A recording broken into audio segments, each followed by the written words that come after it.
Inilah anakku terkasih, dengarkanlah dia. Saudara-saudari dalam Tuhan yang terkasih, hari ini kita mendengarkan cerita Tuhan membawa ketiga rasulnya Petrus, Yakobus dan Yohanes ke gunung tinggi untuk berdoa. Apa sebenarnya maksud itu semua? Saya berpikir bahwa Tuhan sedang mengambil keputusan. Karena sekarang nampaknya sudah saat harus mewartakan Injil, tidak dengan mengajar, menolong orang-orang sakit yang susah dan menderita, tapi terutama untuk pergi ke Yerusalem, menunjukkan kasih Allah kepada mereka yang tidak mau menerima, dengan rela mati disalibkan. Sudah 2 kali dia membagikan pikiran ini kepada para murid, bahwa dia akan menderita di tangan orang-orang besar dan mati, kemudian akan bangkit. Mereka tidak mengetahui, tidak menangkap, sungguh-sungguh tidak bisa dimengerti. Dan sekarang membawa mereka ke gunung untuk membawa keputusan ini kepada Allah Bapa. Dan di sana ternyata mereka melihat yang menakjubkan. Yesus berubah rupa, begitu bersinar, bahkan pakaiannya ikut menjadi putih berkilat-kilat. Dan kemudian muncul 2 nabi besar, Nabi Musa dan Nabi Elia, yang dikenal oleh orang-orang beriman. 2 ini nabi besar sungguh. Yang pertama itu yang memulai perjanjian dengan Allah, yaitu menentukan perintah Allah yang perlu ditekuni. Dan Allah berjanji akan menjadi Allah mereka, dan mereka menjadi bangsanya yang akan dibawa ke masa depan yang amat cerah. Kemudian Elia, nabi yang sungguh-sungguh diutus untuk menyertai perjalanan bangsa terpilih itu dengan kekuatan firman-Nya dan kekuatan kata-kata pelayanannya. Ini 2 nabi ikut muncul dan rupanya mereka berdua mendukung keputusan Tuhan Yesus. Ini memang kehendak Allah yang lama direncana dan akan dikerjakan. Dan ternyata memang Allah Bapa meneguhkan. Dan dia mengatakan pada para murid bertiga itu, inilah putraku yang terkasih. Allah Bapa amat berkenan dengan rencana ini. Dan kemudian minta para murid. Ini yang terjadi. Dan apakah para murid bisa menangkap?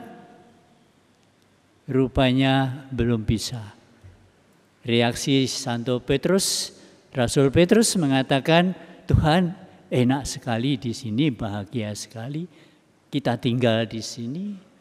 Kita membangun kemah 3, 1 untuk Tuhan, 1 untuk Musa, 1 untuk Elia. Karena dia tidak tahu apa harus berkata. Yang ada hanya terkejut dan takut. Tapi yang jelas mereka menangkap, inilah putraku terkasih. Dengarkanlah dia. Mereka dipesan untuk tidak berbicara pada siapapun tentang ini kalau belum dia bangkit dari mati. Dan ini masih teka-teki bagi mereka. Tapi yang jelas itu tadi, ikutilah putraku ini. Jadi apa yang mereka mulai ragu-ragu bahkan menentang, Santo Petrus mengatakan jangan terjadi seperti ini. Lalu digertak oleh Tuhan. Kemudian juga diulang lagi, mereka malah bertengkar, mempertengkarkan siapa yang terbesar. Mereka tidak paham, tapi yang paham ini jalan yang sekarang dia tempuh ini, pergi ke Yerusalem justru di tengah sarang musuh. Tapi dia berangkat untuk bersaksi kepada mereka bahwa Allah mencintai mereka, mengampuni, dan masih bekerja keras untuk menolong mereka selamat. Jalan ini yang dia tempuh. Dan tentu saja mereka akan ingat apa yang dia wartakan. Bertobat dan percayalah pada Injil. Tapi sekarang lebih jelas lagi,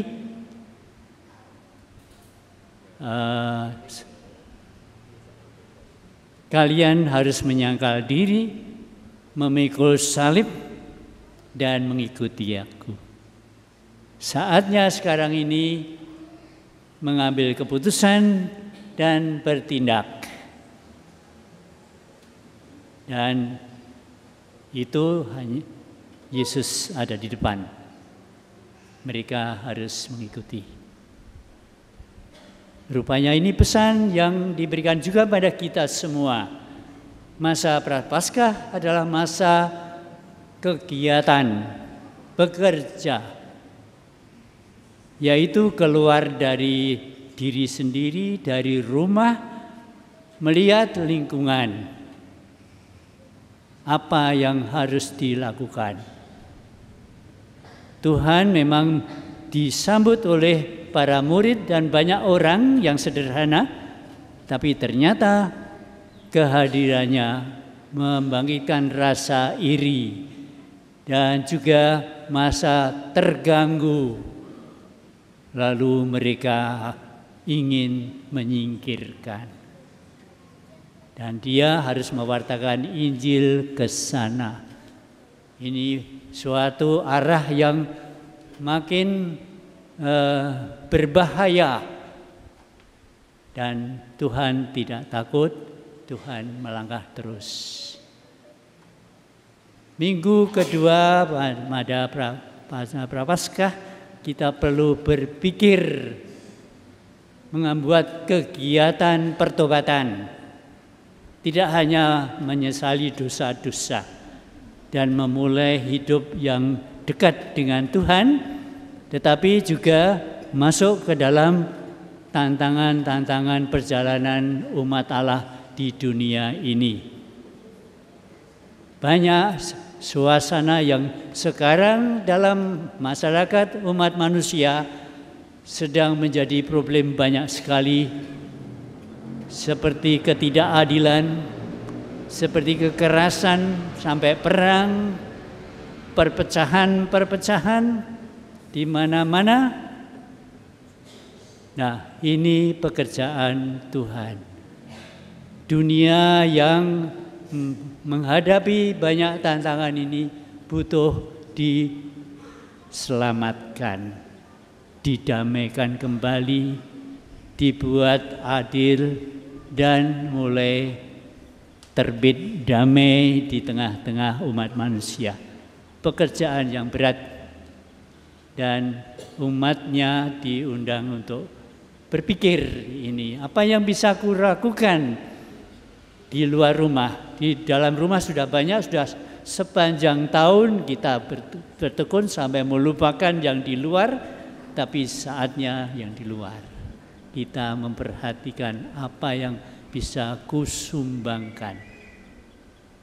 Dan kalau berpikir seperti itu, Tuhan akan membimbing, mengarahkan dalam gerejanya. Kita perlu bersama-sama membuka rumah kita, hati kita pada semua hal-hal yang menjadi persoalan masyarakat umat manusia. Kita melihat saja sudah awang-awangan. Apa yang bisa aku kerjakan? Aku ini bisa apa? Tapi ini yang ditawarkan oleh Tuhan pada kita semua. Maka kita perlu memberi waktu, memberi ruang di dalam hati kita. Dan ini menyangkal diri. Memikul salib. Ya, ini pantang dan puasa kita untuk lebih mengarahkan ke sana. Kita diberi contoh tadi, yaitu Bapak Abraham. Bapak Abraham itu sudah mengambil keputusan meninggalkan negerinya, keluarganya dalam umur yang sudah tua, 75 tahun mungkin, dan berangkat mengikuti Tuhan kemana dia merencana. Dia dengan setia. Tapi sekarang diminta lagi supaya memberikan anaknya yang Tuhan menjanjikan, kamu akan menjadi bangsa yang besar, menjadi berkat pada seluruh umat manusia ini. Nah, dia tahu, pasti anakku inilah yang melanjutkan. Tapi mengapa Tuhan memintanya? Tapi karena dia percaya pada Allah yang maha bijaksana, maha tahu, maha kuasa, dia menyerahkan diri. Dengan tanpa ragu-ragu dia berangkat dan sungguh berkenan kepada Tuhan. Apa sebetulnya yang terjadi dalam Abraham ini? Yaitu dia masih seperti dulu mengutamakan rencana Allah. Dia sudah mulai menangkap rencananya akan menjadi bangsa besar, tapi ini proyek Tuhan. Jadi dia tidak memegang anaknya erat-erat, seolah-olah ini masa depan ada di tangan Tuhan. Maka dia melepaskan. Dan ternyata memang Tuhan memang tidak meminta itu, tapi hanya untuk melihat apakah Abraham masih setia dalam perjanjiannya. Abraham ini mengutamakan Tuhan. Apa saja ini rencana Tuhan sebetulnya. Kalau Tuhan tidak ada di belakangnya, tidak akan terjadi apa-apa. Bahkan kalau saya malah mengoper, akan menjadi kacau. Kembali fokus pada Tuhan. Tuhan perlu selalu didengarkan. Jalannya bukan jalan kita. Selalu mengejutkan dan lebih baik. Dan kita seperti biasa pada masa Prapaskah akan mengadakan kegiatan-kegiatan yang sama. Tapi tidak mengulang. Selalu baru.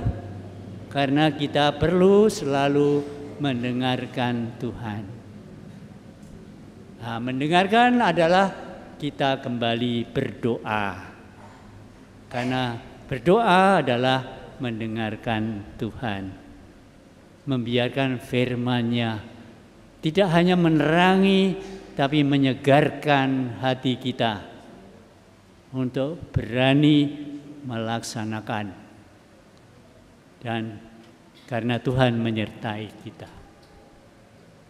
Ini rupanya yang perlu kita pikirkan pada masa Paskah mulai minggu kedua ini kita membuat kegiatan sambil berdoa supaya kegiatan adalah menjadi doa dalam kegiatan karena di situ membawa berkat kepada sesama.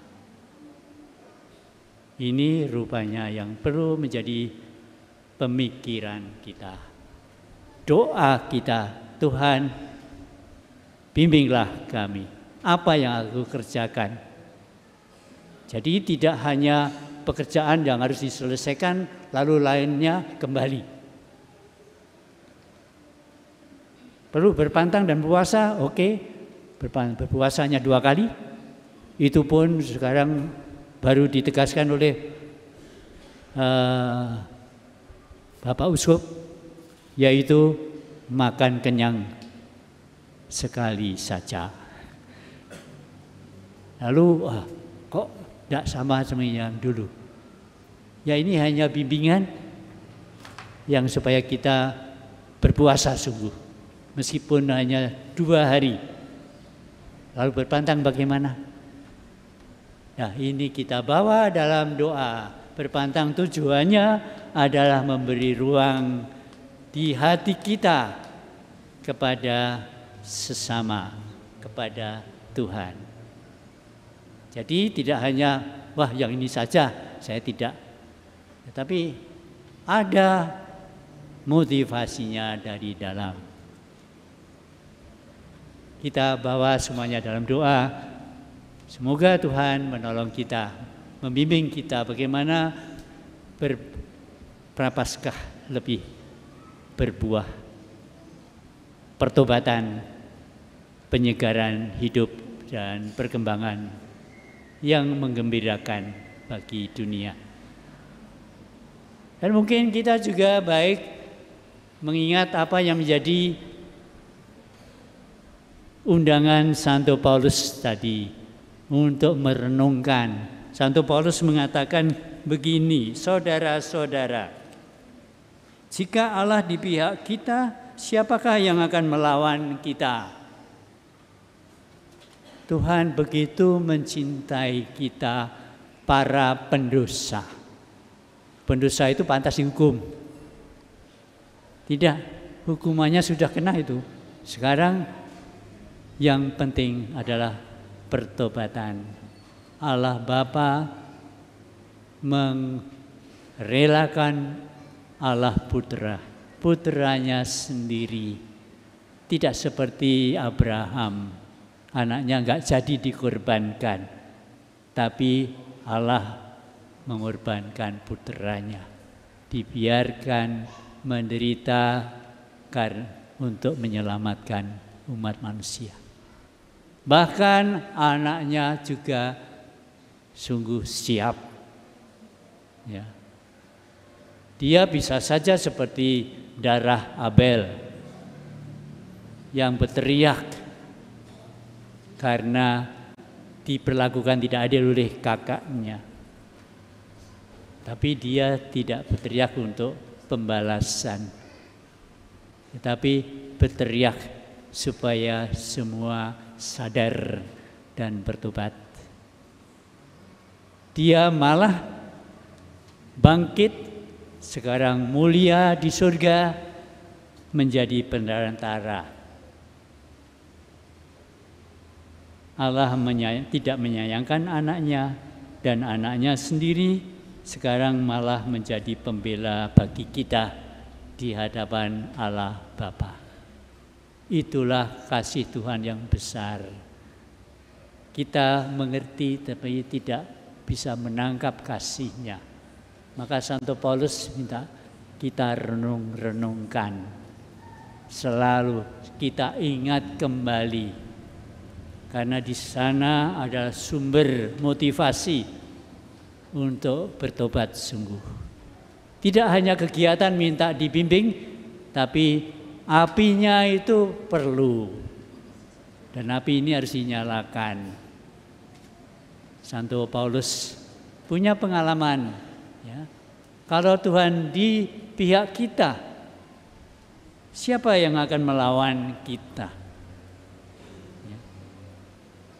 Itulah yang menjadi nasihat Santo Paulus yang perlu kita mencoba merenungkan setiap harinya, supaya hati kita dikobarkan untuk bertobat.